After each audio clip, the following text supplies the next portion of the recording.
Dear friends, welcome to this week's edition of the Inspired Parsha. This week we have the incredible privilege to read through Parshat Shelach. And like every Parsha in the Torah, so many beautiful, rich Torah ideas, especially in the Hasidic world. But I just want to focus on one pasuk, one verse. This is in Numbers chapter 13, verse 22. It's talking about the sin of the spies. We all know the very sad sin that most of the 12 spies that went into the land of Canaan, which would become the land of Israel, gave a negative report. The verse goes on to say, Vayalu b'negev, they came up into the south, Vayavo ad Chevron, and he came into Hebron. The question is, the obvious question is, there's a change in the grammar. It goes from a they went up into the Negev, and it says, and he went into Hebron.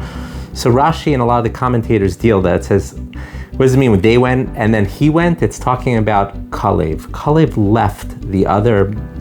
briefly left the other spies, and he went on his own to Hebron. The question is why? Why did he suddenly pick the need to go and pray at Hebron? What was the need? Why suddenly now? So there's a beautiful answer from the Shelach Rebbe, and if you hear this answer well, it has the ability, I feel, to make a tremendous impact on you, because it very much deals with a lot of the issues that we are sometimes struggling with here and today, in the modern day world. What was in Hebron? In Hebron, of course, was the Marat HaMachpelah, where the patriarchs and the matriarchs were buried. What was so special about the patriarchs and matriarchs, among many things? One of the biggest things the Shelach Rebbe says is that they were willing to go against the world for truth. Right? The entire world was pagan, and they were willing to go, especially Avram Avinu, Abraham, was willing to go against the whole world because he knew a truth deep inside of himself, that there was only one God in the world. So the spies were very charismatic people. They were leaders of the generation. And 10 out of the 12 spies believed logically and rationally from what they deduced that they should report negatively about the land of Israel.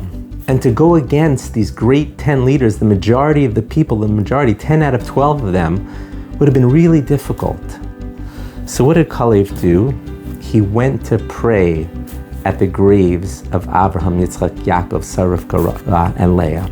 He went to pray at the graves of the patriarchs and matriarchs, people who were willing to go against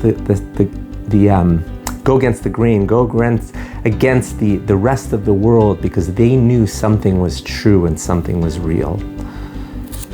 He wanted the strength of the patriarchs and matriarchs, because sometimes alone we cannot do it.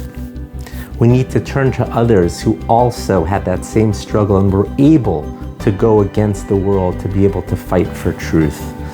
I think this is such an important lesson in today's day and age, because we live in a world, unfortunately, as we know, with tremendous anti-Semitism and tremendous anti-Israel pressures from all over the world. And sometimes these are scholars, so to speak, people who think they know everything. And of course, most of them are just biased with their own hatred deep down inside.